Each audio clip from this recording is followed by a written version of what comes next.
मेरे जीवन का हर पल और उस पल में मिलने वाला ज्ञान यही मेरे जीवन का साथ और मेरी प्रेरणा बनता गया।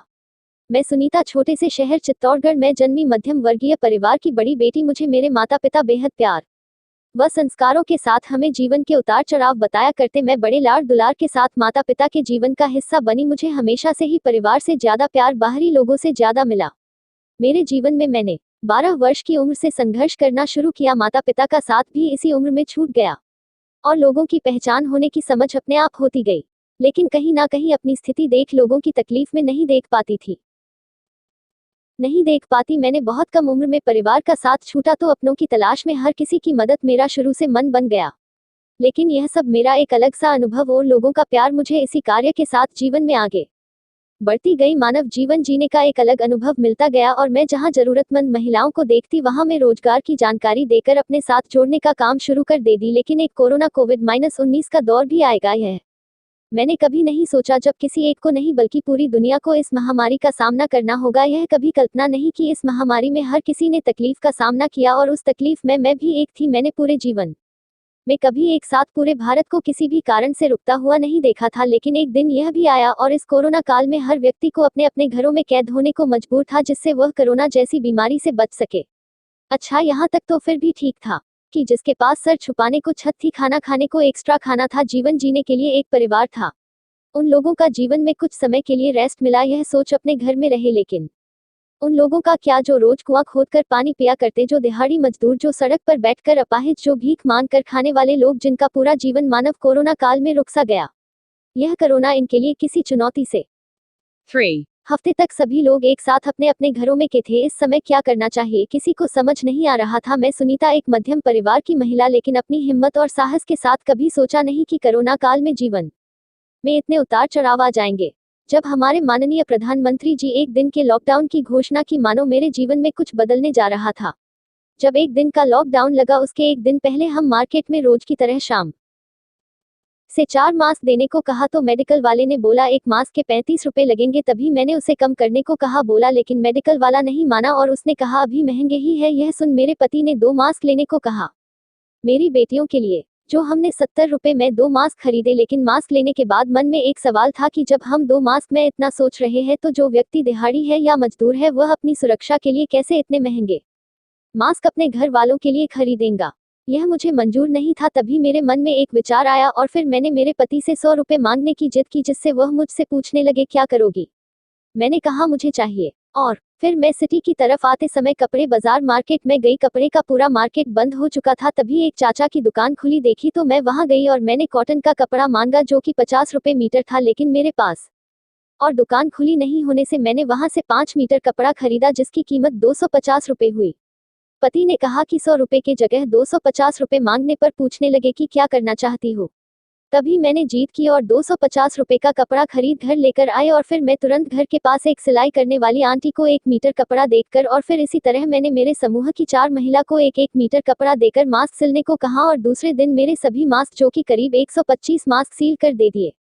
और फिर शाम को मैं और मेरी बच्ची व पति, हम तीनों रात को जो ड्यूटी पर तैनात लोग, जैसे पुलिसकर्मी, पेट्रोल पंप गार्ड और झुग्गी झोपड़ी वाले जो रोज दिन रात सड़कों पर रहते हैं, उन्हें हम मास्क देने लगे और उन लोगों को मास्क की जरूरत थी जो दिन रात ड्यूटी पर तैनात है। तभी से हमारे इस मानव सेवा और मास्क बांटने का विचार किया और उसी विचार के साथ हमने निःशुल्क मास्क बांटने का संकल्प लिया और हमने शुरू से रात में तैनात ड्यूटी वालों को बांटने लगे। फिर हम धीरे धीरे दिन में जगह जगह जो लोग बिना मास्क के दिखते, हम उन्हें रोककर मास्क देने का काम करते और साथ में इसे ना उतारने व थोड़ी थोड़ी देर में हाथ धोने की सलाह भी देते हैं। इस काम को देख ड्यूटी पर तैनात सभी पुलिस वालों से अच्छा सहयोग मिलने लगा और फिर हमने इस कार्य को जारी रखा। लोगों में एक जागरूक करने का काम हम दिन रात करते रहे और हमने हमारे बचत का पैसा, जो करीब 70,000 लगाकर इस काम की शुरुआत की और मेरे पति के साथ कपड़ा लाकर महिलाओं को घर जाकर कपड़ा देना और फिर अगले दिन शाम तक थोड़े थोड़े सिलती मास्क महिला देती रहती। इसी बीच उस सभी को मैंने 80 मीटर कपड़ा खरीद समूह की महिलाओं को 10-10 मीटर कपड़ा दिया और सभी को 1.1 मास्क बनाने पर 3 रुपए देने को कहा, क्योंकि महिला इतनी सक्षम नहीं थी कि निःशुल्क मास्क सिलकर दे सके। मैंने उन्हें मास्क सिलने पर 3 रुपए देने की बात की, जिससे उन्हें रोजगार भी मिला और हमें जरूरतमंद लोगों की मदद करने का मौका। ऐसे महिलाओं को लॉकडाउन के बीच उन्हें घर खर्च में सहारा दिया और फिर इस मुहिम में हमें 30 महिलाओं का साथ व सहयोग मिला। इसी बीच हमारे साथ इस लॉकडाउन में बहुत से उतार चढ़ाव भी आए और उसी उतार चढ़ाव में हमने एक नहीं कहीं अच्छे कार्य करते रहे।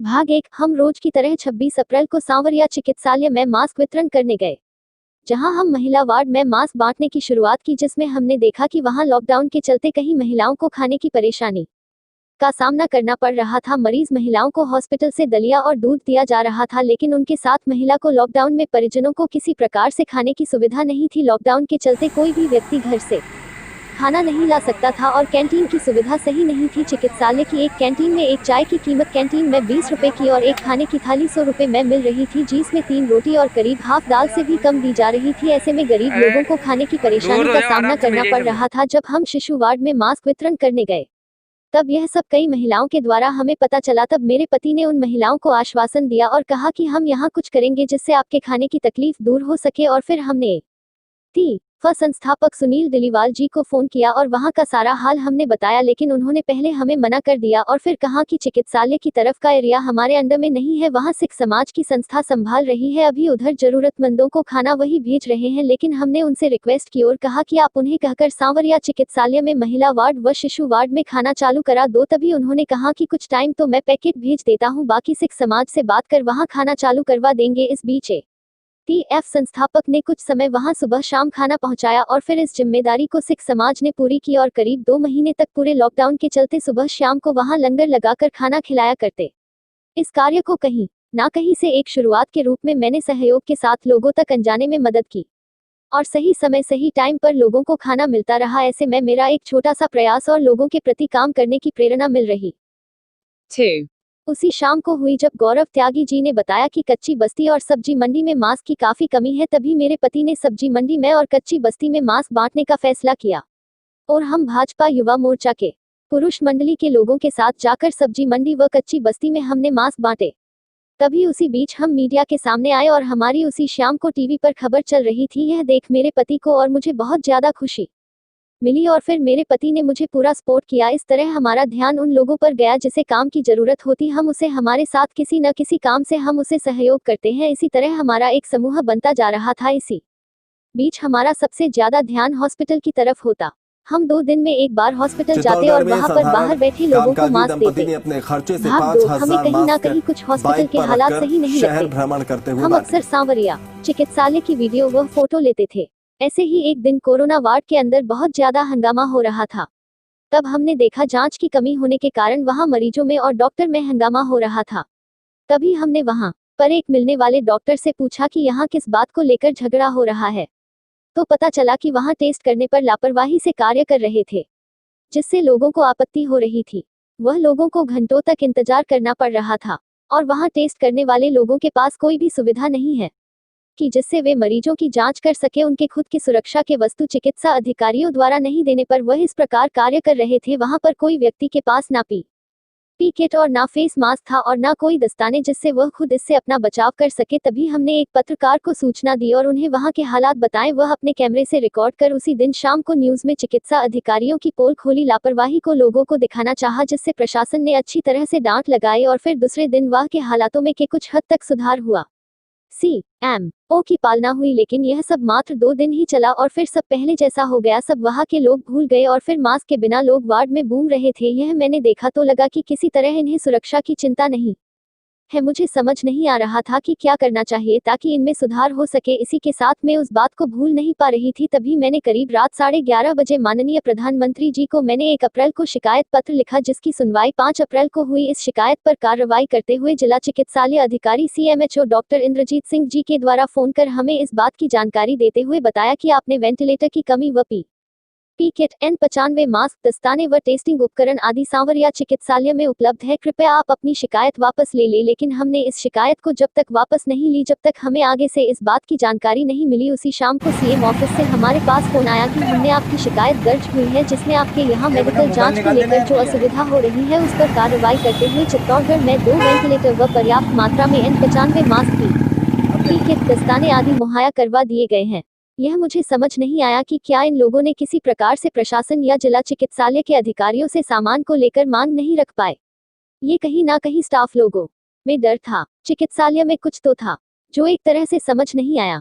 फिर भी मैं चिकित्सालय में किसी प्रकार से कोई परेशानी होती तो मैं कहीं पर मिल ही जाती। इसी तरह मानव सेवा में मेरा पूरा ध्यान लगने लगा।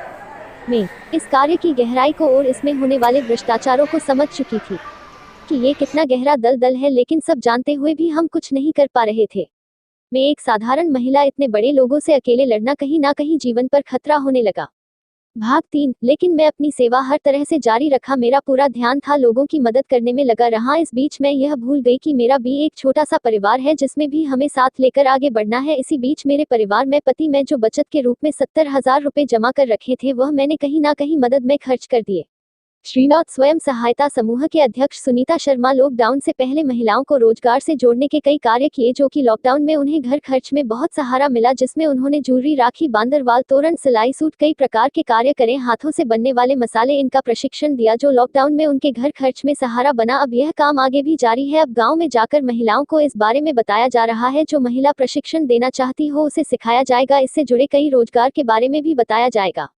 मुझे सभी गांव, पुलिस प्रशासन, मीडिया कर्मियों से एक घर की जैसे प्यार मिला। वह मेरा परिवार की जैसे मुझसे बर्ताव किया, जिसको देखते हुए मेरा भी एक छोटा सा इस चित्तौड़ शहर में सभी मीडिया कर्मी, वह पुलिस प्रशासन, वह गांव के लोगों को मेरी, आज मैंने कई मीडिया कर्मियों, मेरा परिवार यहाँ से बहुत दूर है और जो परिवार के थे वह आज इस दुनिया में नहीं है। इसी को देखते हुए मैंने जो काम जयपुर शहर में पिछले 5 साल से करती आ रही थी वह काम अब की बार मैंने चित्तौड़ शहर में किया, जिसे देखकर शहर से तो नहीं लेकिन गांव व पुलिस प्रशासन व मीडिया कर्मियों से बहुत सहयोग मिला और मुझे खुशी हुई। जो परिवार यहां से मेरा बहुत दूर है, मुझे नया परिवार इन लोगों से मिला। आप सभी की छोटी बहन सुनीता शर्मा। मैं यह निवेदन करती हूँ, जिस किसी को भी की जरूरत हो तो मैं अपने हाथों से बनाकर आपको दे दूंगी, लेकिन आप लोग मार्केट में कम से कम लोगों के संपर्क में आए। धन्यवाद।